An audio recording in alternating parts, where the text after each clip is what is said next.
Hoy leemos Las Crónicas de Narnia, de C.S. Lewis. Libro 1. El sobrino del mago. Capítulo 1. La puerta equivocada. Este es el relato de algo que sucedió hace mucho tiempo, cuando tu abuelo era un niño. Es una historia muy importante porque muestra cómo empezaron todas las idas y venidas entre nuestro mundo y el de Narnia. En aquellos tiempos, Sherlock Holmes vivía aún en la calle Baker y los vástagos buscaban tesoros en Lewisham Road. En aquellos tiempos, los niños tenían que llevar un rígido cuello almidonado a diario y las escuelas eran por lo general más desagradables que hoy en día. Aunque las comidas eran mejores, y en cuanto a los dulces, no quiero ni contarte lo baratos y deliciosos que eran, porque solo conseguiría que se te hiciera la boca agua en vano. Y en esa época vivía en Londres una niña llamada Polly Plummer. La niña vivía en una de las viviendas que, pegadas unas a otras, formaban una larga hilera. Una mañana, mientras estaba en el jardín trasero de su casa, un niño se encaramó desde el jardín de al lado y sacó la cabeza por encima del muro. Polly se sorprendió mucho, porque hasta aquel momento no había habido niños en la casa contigua, únicamente el señor Ketterley y la señorita Ketterley, que eran hermanos y solteros, algo mayores ya, y vivían allí juntos. Por ese motivo, la niña alzó la vista llena de curiosidad. El rostro del niño desconocido estaba muriendo, y no podría haber estado más sucio si el muchacho se hubiera restregado las manos en la tierra, después se hubiera puesto a llorar y a continuación se hubiera secado el rostro con las manos. A decir verdad, aquello era casi exactamente lo que había ocurrido. «Hola», saludó Polly. «Hola», respondió él. «¿Cómo te llamas?» «Polly», dijo ella. «¿Y tú?» «Diggory». «Vaya, qué nombre más gracioso», comentó Polly. «No es ni la mitad de gracioso que Polly», replicó él. «Sí, sí que lo es», dijo Polly. «No, no lo es», protestó Diggory. «Por lo menos yo me lavo la cara», dijo Polly, «que es lo que deberías hacer, especialmente después de...». Y allí se detuvo. Había estado a punto de decir después de haber lloriqueado, pero pensó que no resultaría muy educado.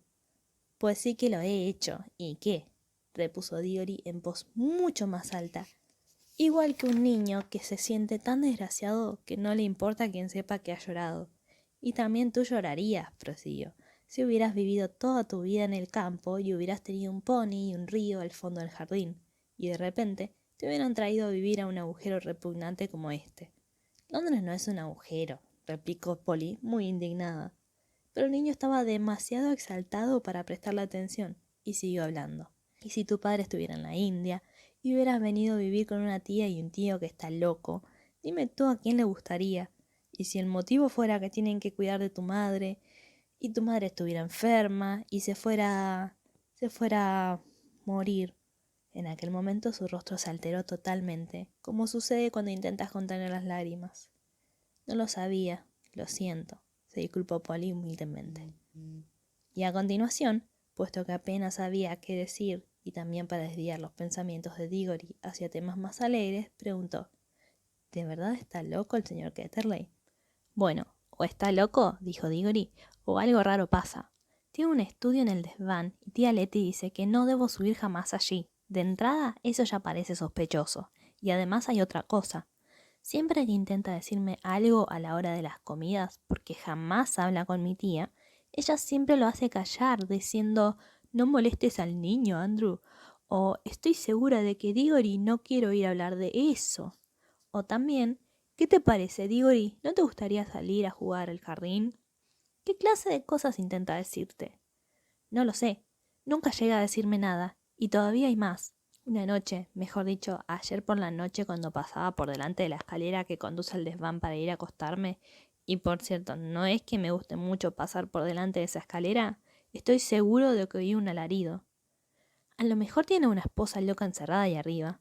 Sí, ya lo he pensado. O quizás es un falsificador de billetes. O tal vez de joven fuera pirata, como el que sale al principio de la isla del tesoro, y ahora se viera obligado a esconderse de sus antiguos camaradas. ¡Qué emoción!, exclamó Polly. «No sabía que tu casa fuera tan interesante». Quizá tú la encuentres interesante, refunfuñó él, pero no te gustaría si tuvieras que dormir allí.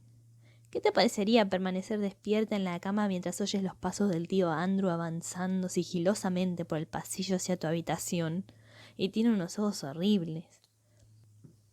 Así fue como Polly y Diggory se conocieron, y puesto que acababan de empezar las vacaciones de verano y ninguno de ellos se iba a la playa aquel año, se veían casi a diario. Sus aventuras se debieron en gran medida a que fue uno de los veranos más lluviosos y fríos que había habido en muchos años, y eso los obligó a realizar actividades de interior. Se las podría llamar exploraciones caseras.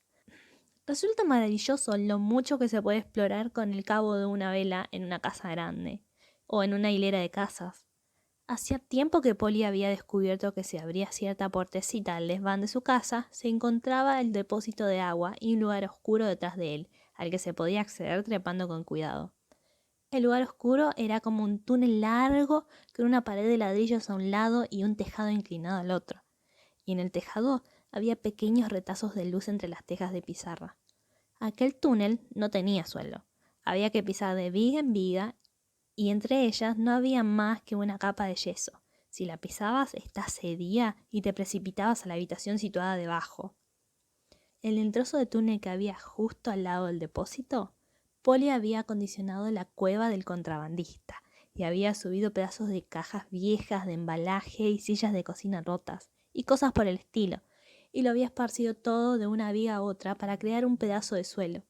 Allí guardaba un cofre que contenía distintos tesoros, un cuento que estaba escribiendo y, por lo general, también unas cuantas manzanas. A menudo había bebido en aquel lugar alguna que otra botella de jengibre, y las botellas viejas contribuían a dar al lugar el aspecto de una cueva de contrabandistas. A Diggory le gustaba bastante la cueva, a pesar de que Polly no le permitía ver el cuento. De todas formas, él estaba más interesado en explorar. Oye, le dijo un día, ¿hasta dónde llega este túnel? Quiero decir, ¿acaba donde termina tu casa? No, respondió Polly. Las paredes no llegan hasta el tejado. Sigue adelante, no sé hasta dónde. En ese caso podríamos ir de un extremo a otro de toda la hilera de casas. Pues claro, asintió ella. Y espera, ¿qué? Podríamos entrar en las otras casas. Sí, y nos encerrarían por ladrones. No, gracias. No te pases de listo. Pensaba en la casa situada al otro lado de la tuya. ¿Qué le pasa? Pues que está vacía. Papá dice que ha estado vacía desde que llegamos aquí. En ese caso supongo que deberíamos echarle un vistazo, dijo Diggory. Estaba mucho más entusiasmado de lo que reflejaba su comentario, pues desde luego pensaba, igual que habrías hecho tú, en todas las razones por las que la casa habría permanecido vacía durante tanto tiempo. Lo mismo le sucedía a Polly.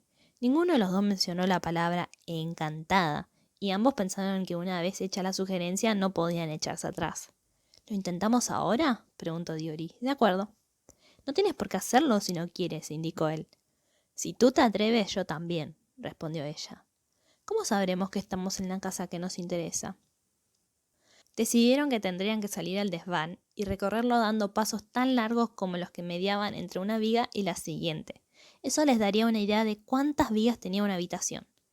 Luego, calcularían unas 4 más para el pasillo entre los dos desvanes de la casa de Polly y a continuación el mismo número que en el desván para la habitación de la criada. La operación les proporcionaría la longitud de la casa. Cuando hubieran recorrido 2 veces aquella distancia, habrían llegado al final de la casa de Diggory. Cualquier puerta que encontraran después de eso los conduciría a un desván de la casa vacía. Pero no creo que esté vacía del todo, declaró Diggory. ¿Ah, no? Creo que alguien vive allí en secreto, alguien que entra y sale solo por la noche, con una linterna sorda. Probablemente descubriremos a una banda de criminales peligrosos y obtendremos una recompensa. No tiene sentido que una casa esté vacía tantos años si no es que oculta algún misterio. Papá pensaba que la culpa era de los desagües, comentó la niña. Bah, a los adultos siempre se les ocurren explicaciones aburridas, respondió su compañero. Ahora que hablaban a la luz del día en el desván, en lugar de la luz de la vela en la cueva del contrabandista, parecía mucho menos probable que la casa vacía estuviera encantada. Una vez hubieron medido el desván, tuvieron que conseguir un lápiz y efectuar una suma. Al principio los dos obtuvieron resultados distintos y, cuando por fin coincidieron sus sumas, no es muy seguro de que los cálculos fueron correctos, ya que tenían mucha prisa por iniciar la exploración. No debemos hacer el menor ruido, dijo Polly, mientras volvían a trepar por detrás del depósito. Debido a la importancia de la ocasión, tomaron una vela cada uno, pues Polly tenía una buena provisión de ellas en su cueva. El lugar estaba muy oscuro, polvoriento y surcado por numerosas corrientes de aire. Avanzaron de viga en viga sin decir una palabra, excepto cuando se susurraron el uno al otro: «Ahora estamos frente a tu desván», o «Sin duda hemos recorrido ya la mitad de nuestra casa».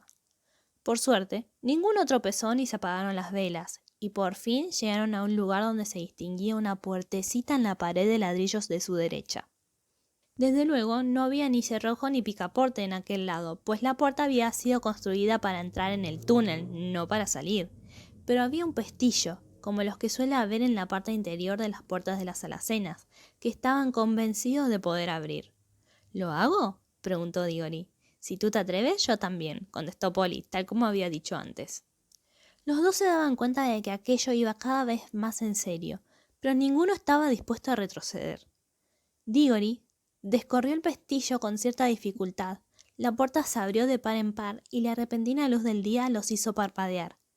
Entonces, con un gran sobresalto, descubrieron que contemplaban no un desván desierto, sino una habitación amueblada, aunque era muy espaciosa y en ella reinaba un silencio sepulcral. A Polly la pudo la curiosidad y, apagando de un soplo su vela, entró en la extraña estancia, tan sigilosa como un ratón. Desde luego, la habitación tenía la forma de un desván, pero estaba amueblada como una sala de estar. Todas las paredes aparecían cubiertas de arriba abajo de estanterías, y todas las estanterías estaban repletas de libros. Ardía un buen fuego en la chimenea. No hay que olvidar que aquel año el verano fue muy frío y lluvioso, y frente al hogar, de espaldas a ellos, había un sillón de respaldo alto. Entre el sillón y Polly, y ocupando casi toda la parte central de la habitación, había una mesa enorme llena de toda clase de cosas: libros, cuadernos en blanco, frascos de tinta, plumas, lacre y un microscopio. Sin embargo, en lo que la niña se fijó primero fue en una bandeja de madera de un rojo brillante que contenía unos anillos. Estaban dispuestos de dos en dos, uno amarillo y uno verde, después de un espacio, y luego otro amarillo junto a otro verde. No eran mayores que cualquier anillo corriente, pero resplandecían de tal modo que era imposible no verlos. Eran los objetos más hermosos y brillantes que uno puede imaginar, y si Polly hubiera sido algo más pequeña, sin duda habría corrido a meterse uno en la boca. La habitación estaba tan silenciosa que advirtieron inmediatamente el tic-tac del reloj, y no obstante, tal como descubrió entonces Polly, tampoco permanecía en un silencio absoluto. Se oía un débil, un muy débil zumbido, y si las aspiradoras ya se hubieran inventado por aquel entonces, Polly habría pensado que se trataba del sonido de uno de estos aspirando a mucha distancia, varias habitaciones más allá y unos cuantos pisos más abajo. No obstante, era un sonido más agradable, mucho más musical, aunque tan débil que apenas se oía. «Todo va bien, aquí no hay nadie», dijo Polly a su compañero, volviendo la cabeza por encima del hombro.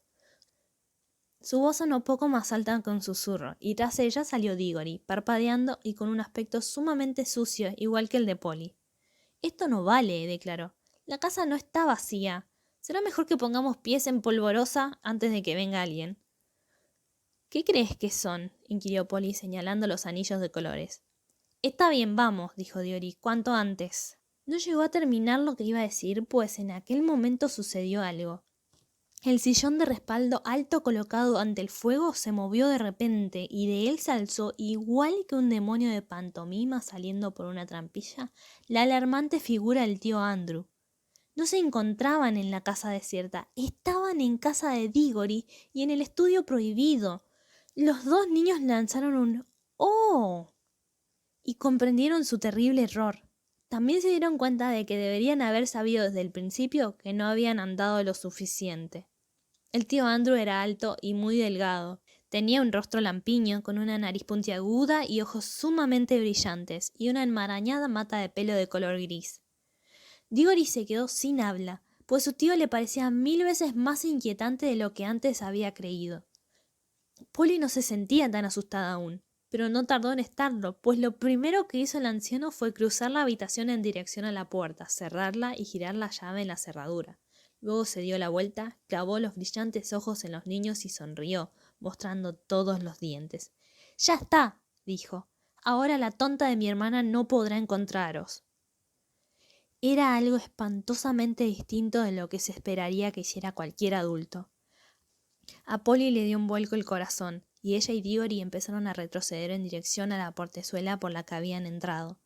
El tío Andrew fue demasiado rápido para ellos. Pasó por detrás de ambos, cerró la puerta y se quedó de pie frente a ella. Hecho eso, se frotó las manos e hizo chasquear los nudillos. Tenía unos dedos muy largos y blancos. «Estoy encantado de veros», dijo. «2 niños son exactamente lo que necesitaba». «Por favor, señor Ketterley», suplicó Polly. «Es casi la hora de cenar y tengo que ir a casa. Déjenos salir, por favor». «Todavía no», respondió el tío Andrew. «Esta es una oportunidad demasiado buena para dejarla escapar. Quería 2 niños. Veréis, estoy en mitad de un gran experimento. Lo he probado con un conejillo de indias y pareció funcionar. Aunque, claro está, un conejillo de indias no puede contarte nada. Y uno no puede explicarle cómo regresar». «Mira, tío Andrew», intervino Diggory. «Realmente es hora de cenar y nos estarán buscando dentro de un instante. Tienes que dejarnos salir». «¿Ah, sí?», preguntó el tío Andrew. Diggory y Polly intercambiaron una mirada. No se atrevieron a decir nada, pero sus miradas significaban «esto es horrible» y «tenemos que seguirle la corriente». «Si deja que nos marchemos a cenar ahora», dijo Polly, «podríamos regresar dentro de un rato». «Ya, pero ¿cómo sé que vais a volver?», inquirió el tío Andrew con una astuta sonrisa, y a continuación pareció cambiar de idea. Bueno, si realmente tenéis que marcharos, supongo que debéis hacerlo. No puedo esperar que 2 jovencitos como vosotros encuentren muy divertido conversar con un vejestorio como yo. Suspiró y siguió diciendo: «No tenéis ni idea de lo solo que me siento a veces. Pero no importa, id a cenar, aunque debo daros un regalo antes de que os marchéis. No todos los días entra una jovencita en mi deprimente y destartalado estudio, en especial, si se me permite decirlo, una joven dama tan atractiva como tú». Polly empezó a pensar que, después de todo, el anciano no estaba tan loco. «¿Te gustan los anillos, bonita? ¿Quieres uno?», preguntó el tío Andrew a Polly. «¿Se refiere usted a uno de esos amarillos y verdes?», preguntó ella. «Son preciosos». «Los verdes no», advirtió el tío Andrew. «Me temo que no puedo regalarlos de color verde. Sin embargo, me encantaría darte uno de los amarillos, con todo mi cariño. Ven y pruébate uno». Polly ya casi había superado su miedo y estaba segura de que el anciano caballero no estaba loco, y desde luego existía algo extrañamente atractivo en aquellos brillantes anillos. Se acercó a la bandeja. «Vaya», dijo, «aquí se oye más el zumbido. Es casi como si lo produjeran los anillos». «¡Qué idea tan ridícula, chiquilla!», respondió el tío Andrew con una carcajada. Sonó como una carcajada muy natural, pero Diggory había visto una expresión ansiosa, casi codiciosa en su rostro. «Polly, no seas tonta», gritó. «No los toques». Demasiado tarde. Exactamente mientras lo decía, la mano de la niña fue a tocar uno de los anillos y al instante, sin un centelleo, ni un ruido, ni la menor advertencia, Polly desapareció. Diggory y su tío estaban solos en la habitación.